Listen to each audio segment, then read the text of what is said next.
네, 계속해서 빌립보서 4장 14절로 16절의 말씀입니다. 지난주에는 저희가 내게 능력 주시는 자 안에 거하는가라는 주제를 가지고 말씀을 나눴습니다. 다들 잘 아시는 본문이었기 때문에 새로운 이해를 돕기 위해서 설명을 드렸었고요. 오늘의 본문은 서로 섬기며 돕는 교회라는 주제를 놓고 말씀을 상고해 보도록 하겠습니다.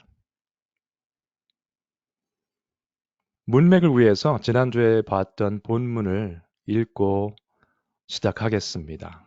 내가 주 안에서 크게 기뻐함은 너희가 나를 생각하던 것이 이제 다시 싹이 남이니 너희가 또한 이를 위하여 생각은 하였으나 기회가 없었느니라. 이 부분 설명드릴 때 이것이 그동안에 빌립보 교회가 계속해서 사도 바울을 서포트 하다가 사도 바울에게 도움을 줄 수 있는 기회가 없었다. 이제는 또 새롭게 18절에 보시는 것처럼 그 경제적인 도움을 받게 되는 것이죠. 11절부터 보시면은 내가 궁핍함으로 말하는 것이 아니니라 어떠한 형편에든지 나는 자족하기를 배웠노니 물질적인 서포트를 받았지만은 이 상황 여러 가지 상황 가운데 일체 비결 자족하는 비결을 배웠다고 사도 바울은 말을 했습니다. 그리고 13절에서 내게 능력 주시는 자 안에서 내가 모든 것을 할 수 있느니라. 만약에 여기서만 그 편지가 끝났다면은 물질적인 그 재정 지원을 받았는데 사실은 난 자족하니까 필요 없다라고 들릴 수도 있겠습니다. 그러나 14절로 들어가시면 그러나 너희가 내 괴로움에 함께 참여하였으니 잘하였도다. 15절 빌립보 사람들아 너희도 알거니와 복음의 시초에 내가 마게도냐를 떠날 때 주고받는 내 일에 참여한 교회가 너희 외에 아무도 없었느니라. 감사한 마음을 표현하는 거죠. 너희들만 지금 나를 도와주고 있다. 감사하다. 그 표현을 하는 것입니다. 근데 마게도냐 이야기를 이제 보시면은 2차 전도 여행 때 사도 바울이 여러 이 도시와 지역을 다녔습니다. 마게도냐가 이쪽이죠. 여기 이 근방인데 이 도시들을 보시면은 굉장히 많아요. 빌립보 포함해서 베레아, 데살로니카, 고린도 여러 군데가 많고 나중에는 이제 소아시아에 에베소까지 가고 굉장히 많은 곳을 다녔습니다. 그런데 이 큰 마게도냐, 지금으로 말하면 유럽이죠. 그 지역에 있던 교회들 중에 나를 돕고 내가 도와주고 하는 그러한 관계를 가졌던 교회가 너희 빌립보 교회밖에 없었다. 그 얘기를 합니다. 그리고 그들이 참여한 거에 대해서 말을 합니다. 두 번 표현이 나오는데요. 한글 성경에는. 처음에 내 괴로움에 함께 참여하였으니 잘하였도다라는 표현을 했고요. 두 번째에는 주고받는, 주고받는 내 일에 참여한 교회라고 표현을 했습니다. 이 참여라는 뜻이 그냥 들으시면은 누군가 어떤 행사를 하고 있는데 내가 가서 참석하는 것처럼 보여질 수 있습니다. 표현상 그렇게 느낄 수가 있는데 빌립보서 1장에 나왔던 단어를 생각해 보시면 조금 이해하시는 데 도움이 될 것 같아요. 여기에 간구할 때마다 너희 무리를 위하여 기쁨으로 항상 간구함은 너희가 첫날부터 이제까지 복음을 위한 일에 참여하고 있기 때문이라. 여기서 참여한다는 말이 우리가 흔히 말하는 코이노니아라고 말씀드렸죠. 코이노니아. 근데 이 참여가 이 코이논이라는 그 단어 그 자체가 여기에도 지금 표현되고 있습니다. 파생어지만은 이것은 파트너십이에요. 동역한다는 뜻입니다. ESV 성경은 이렇게 표현을 했죠. Partnership in the gospel. 복음을 위한 동역. 저 사람이 주체고 나는 그냥 참석하는 역할이 아니고 함께 했다는 이야기입니다. 굉장히 다른 표현이죠, 느낌이. 여러분, 일반 교회에서는 보통 그 교육자들이 사역을 하는 것으로 많이들 생각을 하죠. 실제로 그렇게 하고 있고요. 그러나 성도들은 거기에 그냥 참여하는 분들이 아니에요. 하나님의 자녀라면 거기에 파트너로서 동역하는 것으로 보셔야 됩니다.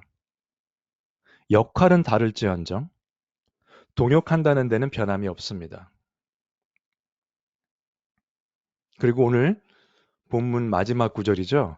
데살로니가에 있을 때에도 너희가 한 번뿐 아니라 두 번이나 나의 쓸 것을 보내었도다. 여기까지 설명드리면 설교가 끝나는가? 아직 아닙니다. 그러니까 이 세 구절을 쭉 보시고 오늘의 어떤 내용에 대해서 좀 깊이 있게 다룰 필요가 있어서 말씀을 나누도록 하겠습니다. 데살로니가에 있을 때에도 한 번뿐 아니라 두 번이나 사도 바울에 필요한 것을 공급해 줬다고 합니다. 그러면 빌립보 교인들의 참여와 도움은 어떻게 볼 수 있을까요? 우선 바울이 빌립보에 있을 때부터 도와줬기 때문에 바울이 떠난 후에도 빌립보 교회에서 사역하는 사람들, 그 교회를 서포트 했겠죠. 이거는 재정적인 서포트입니다. 지금으로 말하면 헌금입니다. 그 다음에 바울을 도왔고요. 바울이 떠난 뒤에도 계속 도왔죠. 그렇게 본다면 이 빌립보 교인들은 분명히 다른 복음의 사역자들도 도왔을 것입니다. 여러분 성경 말씀을 들으시면서 여러 가지 듣기에 좀 힘든 말씀들이 있죠. 뭐 회개에 관한 부분 혹은 구원과 영벌에 관한 부분 많이 있습니다만 헌금에 관한 것도 그냥 쭉 듣기가 쉽지는 않은 부분입니다. 그러나 오늘 그 본문 내용이 사도 바울이 그 빌립보 교인들이 보냈던 물질적인 도움에 관한 부분을 언급했기 때문에 헌금이 과연 어떤 것인지를 조금 살펴볼 필요가 있겠습니다. 일반적으로 잘못 가르쳐지고 있는 것은 헌금을 많이 하면 하나님께서 더 큰 복을 내려주신다. 내가 100불을 헌금하면 하나님은 500불을 채워주신다. 그건 뭡니까? 기복주의 신앙이죠. 어디 뭐 투자하는 것도 아니고 이런 식으로 말을 하면 성립이 안 됩니다. 왜냐하면 성경적으로 보시면 사도 바울 같은 예를 보더라도 그 믿음의 사람이 다 잘 돼야죠. 건강해야 되고 돈도 많아야 될 것이고 다 잘 돼야 되는데 꼭 그렇지 않았습니다. 잘 사는 성도들이 도와준 케이스가 있긴 했었죠. 루디아 같은 경우가 그랬죠. 그러나 다 잘 산다? 불가능한 이야기입니다. 헌금과 하나님의 복의 관계를 이런 식으로 단편적으로 말을 하면 굉장히 위험합니다. 그리고 어떤 분들은 또 이렇게 말씀하시죠. 내가 헌금 안 해도 교회는 하나님께서 책임지신다. 굉장히 그 거룩한 생활을 하시는 분이 하는 말처럼 들릴 수 있어요. 왜 하나님께 전적으로 의지한다. 내가 안 해도 하나님이 하실 것이다. 그러나 이것도 잘못된 표현이고요. 그다음에 생활이 넉넉한 사람들이 아무래도 헌금을 한다. 이 두 가지는 말씀에 대한 이해 부족과 자기 합리화밖에 되지 않습니다. 내가 헌금을 안 하고 못하는 이유를 계속 말하는 경우죠. 제가 바라는 것은 여러분 끝까지 잘 경청해 주시고 제가 말씀드리는 것은 여기에서 말하는 이런 헌금 많이 하시면 뭐 큰 복 받습니다. 이런 내용 절대 아닙니다. 성경적으로 나와 있는 내용들을 보고 내가 신앙인이라면 헌금 생활을 어떻게 해야 될 것인가에 대해서 살펴보는 시간이 되겠습니다. 가장 많이 듣는 것이 내가 형편이 좀 나아지면 하겠다. 지금 수입이 200불밖에 안 되니까 20불 쉽지 않다. 예. 참 나중에 하나님께서 복을 주셔서 좋은 잡을 구하고 돈을 많이 벌게 되면 하겠다. 근데 이런 경우에 수입이 5,000불이 됐죠. 25배가 늘고 헌금을 그럼 한 500불 정도 해야 되는데 20불 됐을 때 안 하시는 분들 500불을 내야 되면은 거의 안 하시는 걸로면 돼요. 형편이 나아지면 하겠다는 분들은 거의 안 하십니다. 저도 옛날에 그런 얘기를 했던 사람 중에 한 사람이기 때문에 너무 잘 압니다. 이 상황을. 언제 변하는가?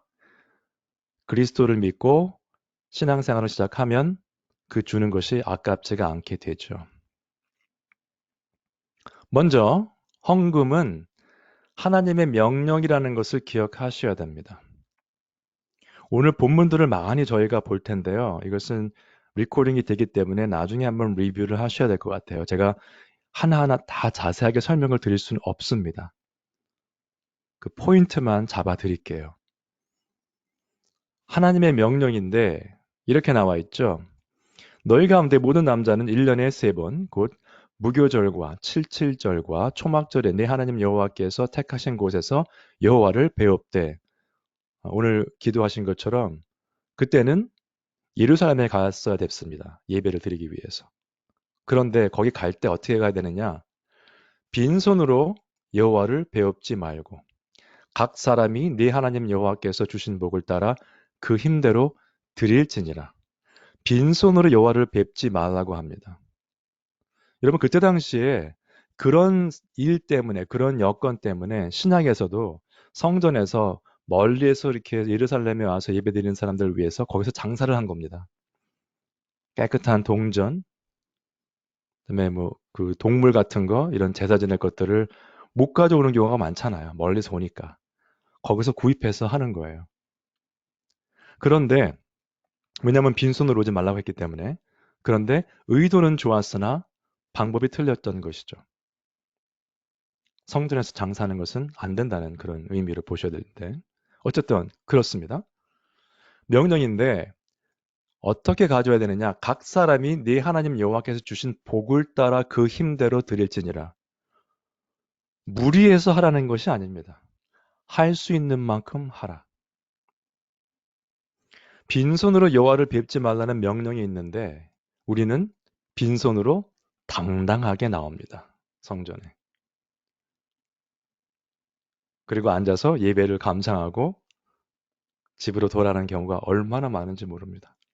당당합니다. 아주. 그러나 이 모든 것은요. 마음에서 출발한다는 것을 기억하셔야 되겠습니다. 출애굽기에 보시면은 성막을 지을 때 이런 얘기가 나옵니다. 모세가 이스라엘 자손의 회중에게 말하되 이렇게 나옵니다. 너희의 소유 중에서 너희는 여호와께 드릴 것을 택하되 드려야 되는데 마음에 원하는 자는 누구든지 그것을 가져다가 여호와께 드릴지니 마음에 원하는 자는 드리라고 돼 있어요.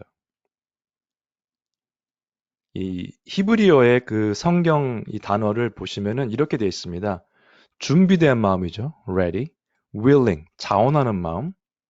그다음에 사람을 뜻하면 마음에 원하는 자라고 했기 때문에 어떤 사람인가 기쁜 마음으로 열망을 가지고 드리는 자. 마음에 원하는 자는 누구든지 그것을 가져다가 여호와께 드릴지다. 여호와께.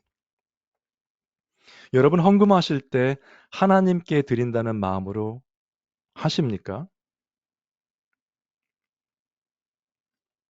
계속 봅니다.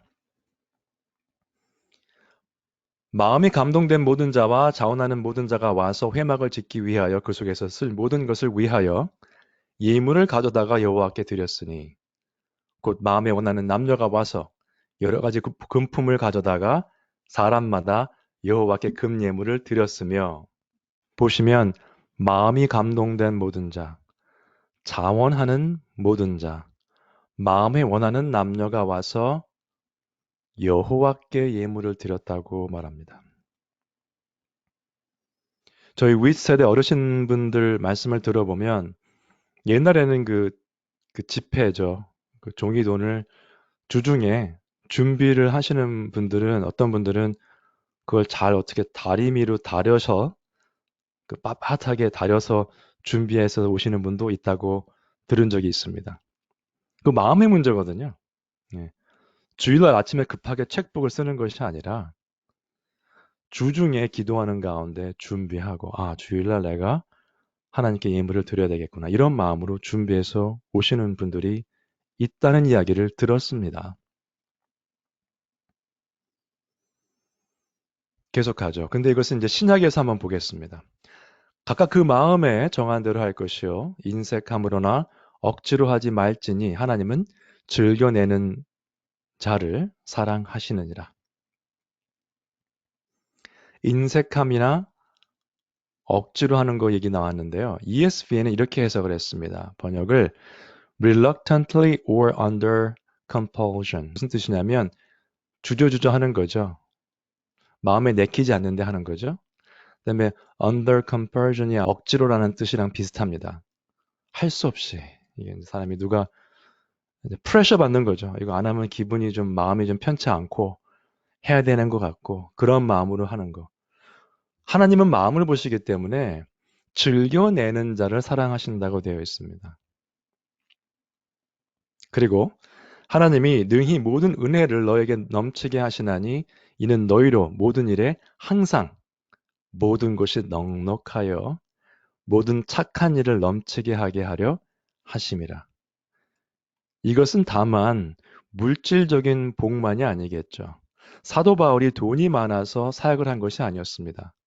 그것을 생각하면 넉넉하여 모든 착한 일을 넘치게 하게 하려 하신다. 삶에 기쁨이 넘친다는 뜻이겠죠. 주 안에서.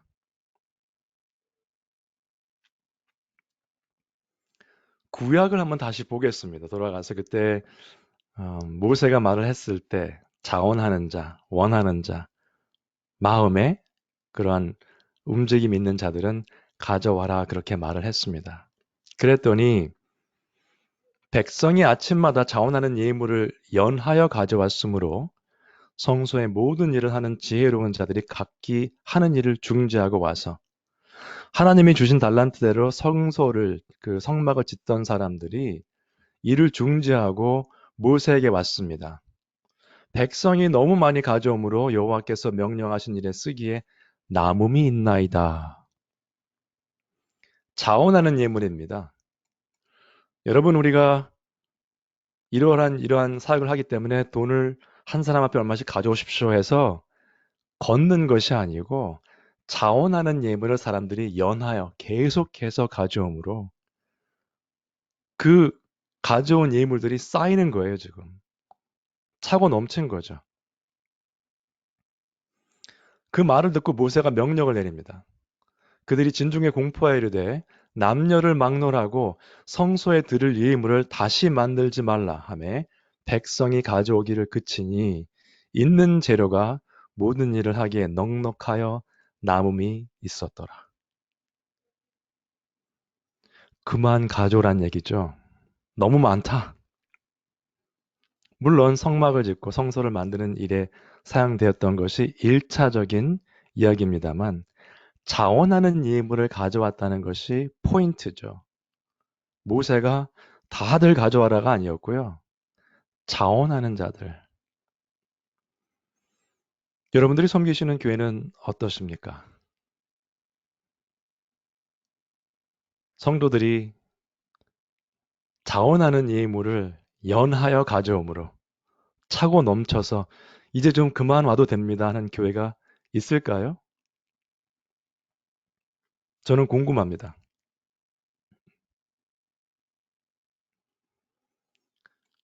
성경 말씀에서는 분명히 그런 자원하는 마음들이 있으면 차고 넘치게 하나님께 드린다고 되어 있지만은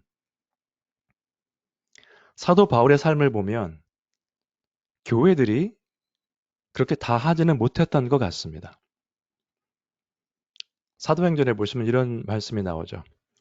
바울이 아덴을 떠나 고린도에 이르러 아굴라라 하는 본도에서 난 유대인 한 사람을 만나니 그가 그 안에 브리스길라와 함께 이달리아로부터 새로 온지라. 바울이 그들에게 감해 생업이 같으므로 함께 살며 일을 하니 그 생업은 천막을 만드는 것이더라.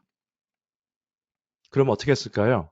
사도 바울이 주중에는 일을 하고 안식일마다 바울이 회당에서 강론하고 유대인과 헬라인을 권면하니라. 이 생업에 종사했다는 이야기를 한번 눈여겨보시기 바랍니다. 요즘은 교회 안에서 같이 성도님들끼리 동업을 한다든가 이런 일을 하면 굉장히 사람들이 좀 조심스럽게 말을 하죠. 안 하는 게 낫다. 차라리. 나중에 안 좋은 일이 생긴다. 여러 가지 레슨을 배울 수가 있는데 사도 바울은 아굴라와 프리스길라와 함께 일을 했습니다. 함께 살면서 일을 했어요. 크리스천들이 동업을 했다는 거죠. 아까 말씀드렸던 코이노니아가 일어난 겁니다. 같은 생업 전선에서도. 아름다운 일입니다, 여러분, 이것은. 복음의 일에 협력하고 서로 돕고 도와주고 생업도 같은 일이 있다면 서로 도울 수 있는 이런 모습들이 교회 안에서 사실은 보여줘야 돼요. 그리고 사도 바울은 주말에 안식일마다 말씀을 권면했습니다. 그리고 데살로니가에 쓰는 서신서에도 이렇게 나왔습니다. 형제들아, 우리의 수고와 애쓴 것을 너희가 기억하리니 너희 아무에게도 폐를 끼치지 아니하려고 밤낮으로 일하면서 너희에게 하나님의 복음을 전하였노라. 일하며 섬기는 목회자 요즘도 많습니다, 여러분. 여러분, 교인들이 50명, 60명밖에 안 되는데 풀타임 사역한다고 믿음으로 하겠습니다. 그리고 우리 목회자 가정 생활을 책임져 주십시오 하는 것은 성도들에게 상당한 부담으로 갈 수 있습니다. 사도 바울도 그 말을 한 거죠. 아무에게도 폐를 끼치지 아니하려고 밤낮으로 일하면서 복음을 전하였다. 데살로니카의 성도들 굉장히 훌륭한 분들이었습니다. 그 데살로니카 전후서를 한번 보시면 칭찬을 많이 들었어요, 사도 바울한테. 그러나 그들도 경제적으로 힘들었겠죠. 사도 바울은 그들에게 폐를 끼치지 않기 위해서 일하면서 복음을 전했습니다. 그러면 일하며 섬기는 목회자 이것이 정상이냐? 라고 물으실 수 있겠습니다. 성경적으로 그렇진 않습니다. 사도 바울이 고린도 교회에 썼던 말을 한번 보시기 바랍니다. 어찌 나와 바나바만 일하지 아니할 권리가 없겠느냐? 이거 뭐 부정이 2번 나오기 때문에 조금 혼란스러울 수 있지만 다른 믿음의 하나님의 말씀의 사역자들은 풀타임으로 사역을 하고 서포트를 받고 있으나 바나바와 나는 일을 하고 있다. 우리만 일을 안 해야 될 권리가 없겠느냐라고 묻는 것입니다. 다른 사람들은 일을 안 하기 때문에. 그러면서 반문을 하는 것이죠. 사도 바울이. 누가 자기 비용으로 군 복무를 하겠느냐? 누가 포도를 심고 그 열매를 먹지 않겠느냐? 누가 양떼를 기르고 그 양떼의 젖을 먹지 않겠느냐? 내가 사람의 예대로 이것을 말하느냐? 율법도 이것을 말하지 아니하느냐? 말을 합니다. 사역자로서 고린도 교회에서 서포트를 못 받는 것에 대한 이야기를 한 것이죠. 지적을 한 것입니다. 그러면서 고린도전서 계속합니다. 사도 바울이 말하는 부분이죠. 성전에 일을 하는 이들은 성전에서 나는 것을 먹으며 제단에서 섬기는 이들은 제단과 함께 나눈 것을 너희가 알지 못하느냐?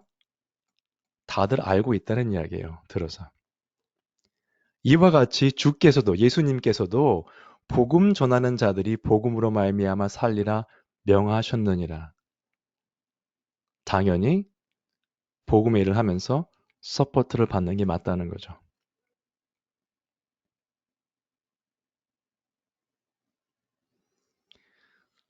그 다음에 바울의 지적은 이렇습니다. 내가 너희를 높이려고 나를 낮추어 하나님의 복음을 값없이 너희에게 전함으로 죄를 지었느냐. 내가 너희를 섬기기 위하여 다른 여러 교회에서 비용을 받은 것은 탈취한 것이라.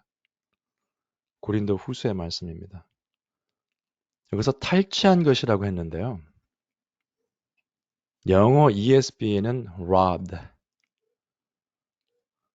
내가 다른 교회를 강도질한 것이다. 그렇게 말한 것이에요. 굉장히 강한 표현입니다.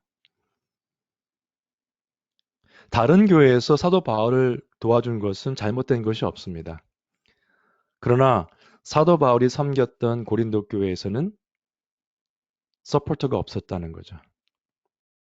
이렇게 강하게 표현을 했지만 고린도 교인들은 눈 하나 깜짝 안 했습니다. 말씀을 들으면서 아니 당신 텐트 메이커로 돈도 벌고 하면서 왜 그러느냐? 아마 그랬을지도 모르겠습니다. 지금 돈의 문제가 아니거든요. 사도 바울이 그 돈을 받아서 어디 투자를 하고 하겠다는 게 아니잖아요. 당연히 교회가 해야 될 것을 안 한다는 이야기를 지적한 것인데 그것은 다만 헌금만의 문제가 아닙니다. 왜냐하면 고린도 전후서를 보시면 이 고린도 교회는 상당히 많은 문제가 있던 교회였어요. 특별히 성적인 타락이 만연했던 교회였습니다. 그러한 모습을 보면 당연히 그런 교회가 헌금 생활을 제대로 했을 리가 없죠. 예. 그래서 그냥 헌금의 문제로만 국한할 것은 아니고요. 이 고린도 교인들의 전체적인 영적인 어떤 그런 상태가 건강하지 못했다. 그렇게 보시면 되겠습니다. 또 고린도후서 말씀입니다. 또 내가 너희와 함께 있을 때 비용이 부족하였으되 아무에게도 누를 끼치지 아니하였음은 마게도냐에서 온 형제들이 나의 부족한 것을 보충하였음이라. 내가 모든 일에 너희에게 폐를 끼치지 않기 위하여 두 번째 말하죠. 스스로 조심하였고 또 조심하리다. 이거는 이제 미래형입니다. 과거에도 그렇고 앞으로도 그렇게 할 것이다. 마게도냐에 있는 형제들이라고 했는데 누구겠습니까? 분명히 그 안에 빌립보 교회가 포함되어 있습니다. 하나님의 말씀에 바울을 도왔던 자들과 그렇지 않았던 자들의 모습이 나와 있습니다. 무엇을 배울 수 있을까요?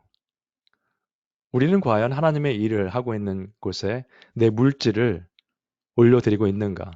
한번 생각해 보셔야 됩니다. 예수님의 말씀도 물질이 있는 곳에 마음이 있다고 했기 때문에 내가 물질을 어떻게 사용하는가가 나의 삶을 많이 보여주는 일면이 있습니다. 옛날에는 그 오디오 같은 거 있잖아요. 그 좋은 라디오 시스템, 그 음향 기기를 사시는 분들은 거기에 엄청나게 투자를 했었습니다. 그럼 알죠? 그분들의 마음이 거기에 가 있구나. 훌륭한 음질의 그러한 음악 감상에 관심이 많은 분들이라는 걸 알 수 있죠. 매 주말마다 차를 쓸고 닦고 하시는 분은 차에 관심이 많은 거죠. 좋은 차 사고 맨날 차 바꾸고 하시는 분들. 여러분들은 물질을 어떻게 사용하고 계십니까?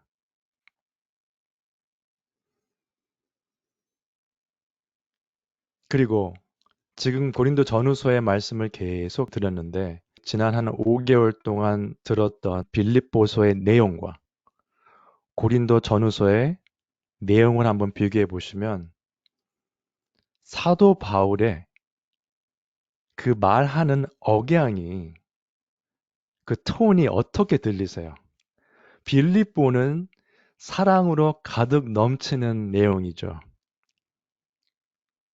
너희를 생각할 때마다 감사하며 디모데도 보내고 에바브로디도도 보내고 감사 기뻐하라 기뻐하라.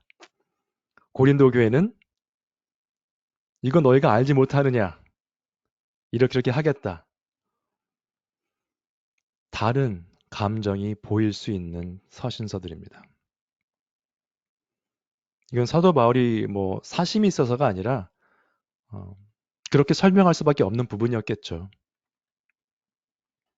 그런데 고린도 후서에 또 이렇게 나옵니다. 형제들아 하나님께서 마게도냐 교회들에게 주신 은혜를 우리가 너희에게 알리노니 쭉 나오는데 마게도냐 교회들이라고 되어 있습니다. 복수잖아요. 그러면 처음에는 복음의 시초에 나와 주고받는 관계를 했던 그게 참여했던 교회는 너희 빌립보 교회밖에 없었다 하지만은 후에 다른 교회들도 동참했다고 볼 수 있겠죠. 그 마게도냐 지방에서 환란이 많은 시련 가운데서 그들의 넘치는 기쁨과 극심한 가난이 그들의 풍성한 연보를 넘치도록 하게 하였느니라. 여러분 한번 보십시오. 환난의 많은 시련 가운데서 넘치는 기쁨, 극심한 가난, 풍성한 연보. 앞뒤가 말이 안 맞습니다. 세상적으로 보면. 환난과 시련 가운데 무슨 기쁨이 있겠습니까? 극심한 가난, 그냥 가난한 게 아니고 극심한 가난이 있는 사람들이 어떻게 풍성한 연보를 보낼 수 있겠어요? 그러나 사도 바울은 그 일들이 일어났다고 말을 합니다.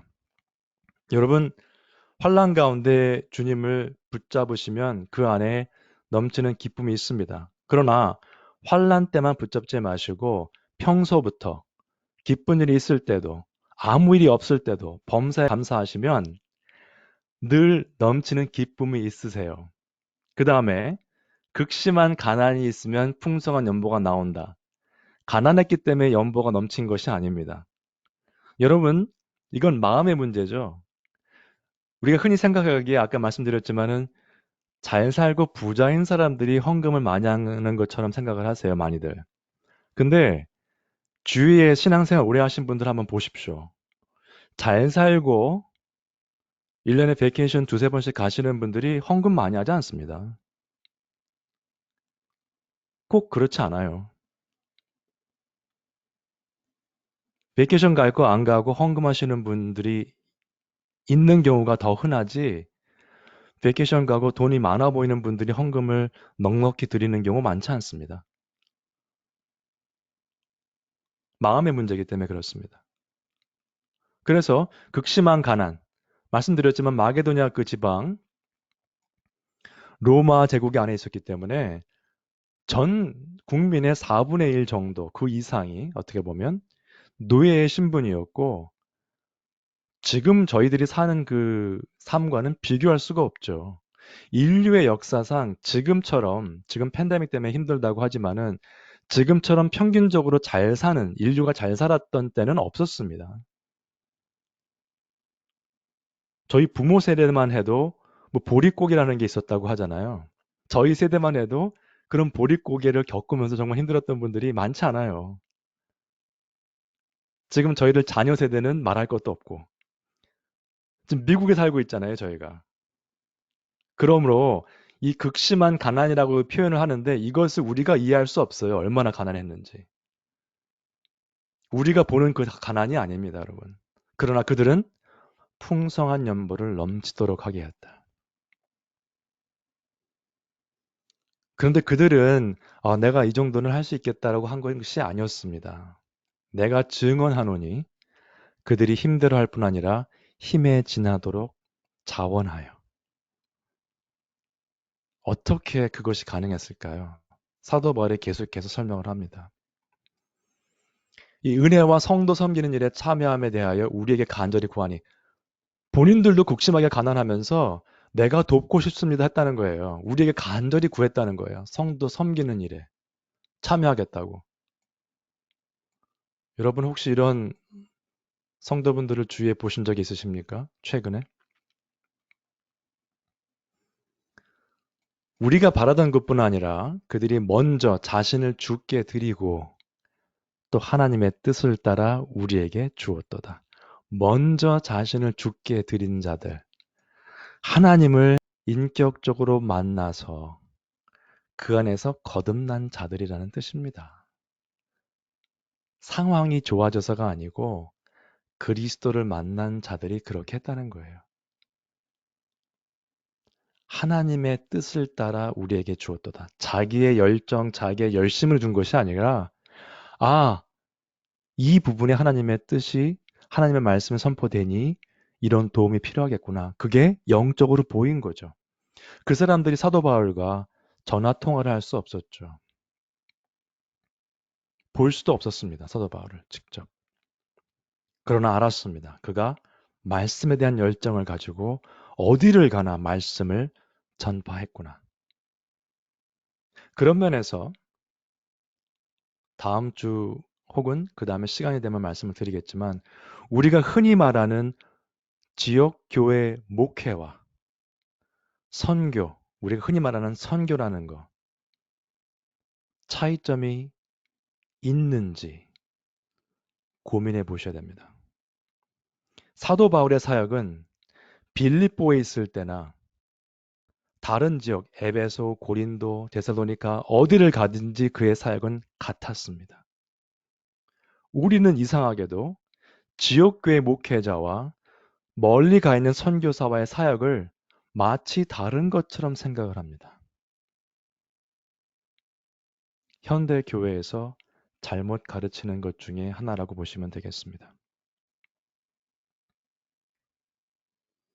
그러므로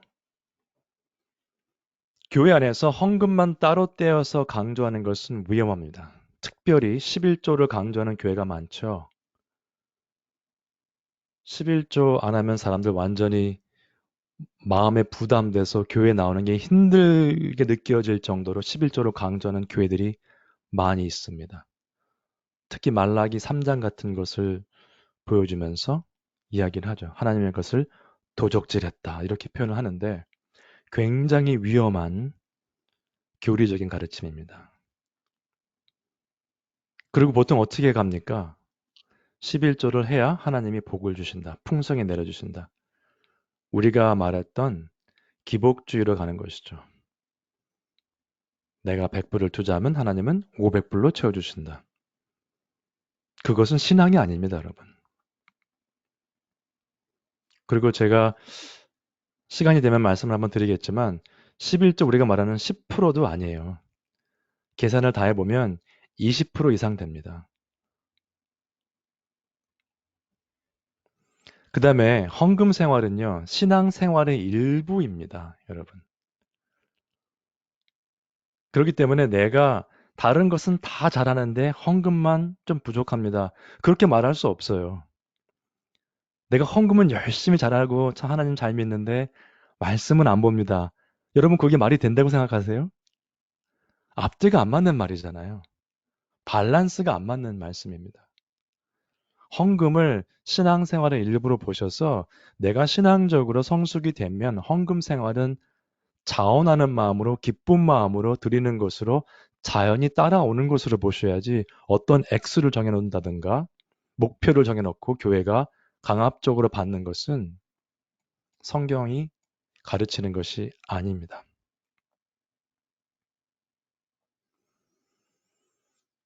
잠언서에 이런 말씀이 나옵니다. 여러분 말씀을 들으시면서 생각이 많으시겠지만 흩어 구제하여도 더욱 부하게 되는 일이 있나니 과도히 아껴도 가난하게 될 뿐이니라. 뭐 그런 일이 있다고처럼 들릴 수 있어요. 한글 성경에는. 그렇게 되는 경우도 있다. 근데 영어 성경에는 이렇게 되어 있습니다. One gives freely, yet 흩어 구제하지만 계속해서 부하게 되고 어떤 사람은 당연히 해야 될 것을 안 하고 움켜쥐지만 계속해서 힘들게 살게 된다. 이런 뜻입니다. 직역을 하면.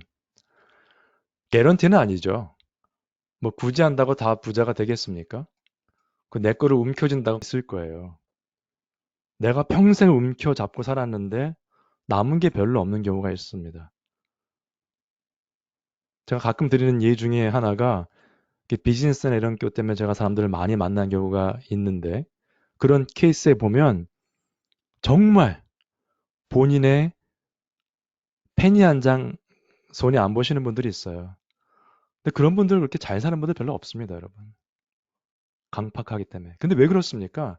이것은 돈의 문제라기보다 삶 전체의 문제입니다. 나의 마음가짐의 문제예요. 보세요, 여러분. 구제하고 사람들을 돕는 마음이 있는 사람들은요, 직장에서도 남들이 하기 싫어하고 꺼려하는 일을 발룬티어 합니다. 크리스찬으로서. 그렇지 않겠어요? 일반적으로 사람들이 싫어하는 건 나도 싫어한다. 나도 안 할래. 이거는 크리스찬의 마음이 아니죠. 예. 남들이 힘들어하는 거 내가 발렌티 할 수 있고 도움이 필요한 손길이 보이면 내가 가서 도와주고 그런 사람들이 잘 될 수밖에 없겠죠. 과도히 아끼는 사람들은 어떤 사람들입니까? 어떻게 보면. 나 위주입니다, 나. 내가 줄 생각은 없지만 늘 받아야 되는 사람들이에요. 친구들한테 받아야 되고, 가족들에게 받아야 되고, 교회에서 받아야 되는 사람입니다.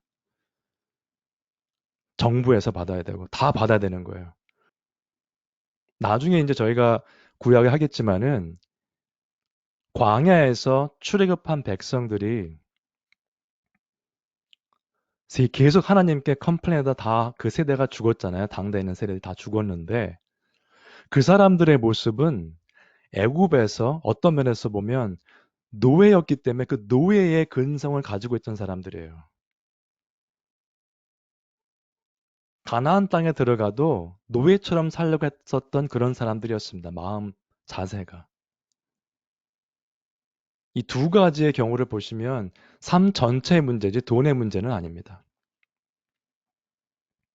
여러분들은 어느 쪽에 서 계시며 혹시 내가 잘못된 쪽에 서 있다면 다른 쪽으로 흩어구제하고 너그러운 마음으로 내가 가진 게 많지 않더라도 남을 도와주고 싶은 기쁨을 나누고 싶은 그런 마음으로 옮겨가시겠습니까? 한번 생각해 보시기 바랍니다.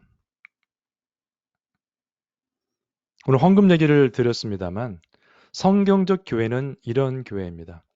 하나님의 말씀에 순종하고 하나님의 말씀대로 충성하는 교회입니다. 여기서 더할 것도 없고 뺄 것도 없습니다, 여러분. 성경적 교회의 정의 끝입니다, 여기서. 그러면 그 교회는 어떻습니까? 헌금 문제 가지고 막 얘기할 필요가 없어요. 하나님께서 부흥시켜 주시면 부흥하는 것이고요. 말씀에 순종하고 충성하다가 결과가 다르게 나오면 거기에도 순종하셔야 되는 것이 성경적 교회입니다. 작년에 팬데믹 시작됐을 때 교회가 못 모이죠? 당연히 처음에 헌금이 줄었겠죠? 뭐 헌금 광고를 해라. 그런 교회도 있었고 그런 교역자들이 있다는 얘기를 들었는데 여러분 지금 그 교회에 다니시는 분들은 당장 잡이 없어서 돈을 못 벌어서 힘든 분이 생겼을 텐데 교회에 헌금 안 들어온다고 광고하는 게 말이 됩니까?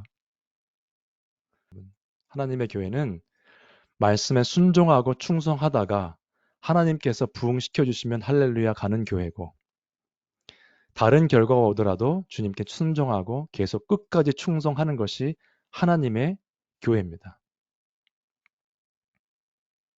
그런데 바울의 사역이 가능했던 것은 하나님께서 붙여주신 믿음의 동역자들이 있었기 때문입니다. 빌립보 교회 같은 교회가 있었기 때문입니다. 바울이 어디에 있든지 간에 말씀을 선포하는 바울을 서포트했던 빌립보 교회가 있었는가 하면 고린도 교회처럼 아무리 말씀으로 강론을 해도 눈 하나 깜짝 안 했던 교회도 있었습니다. 여러분들이 섬기시는 교회는 어느 쪽 교회에 가까우신가요? 하나님의 교회, 이 말씀으로 마무리를 하겠습니다.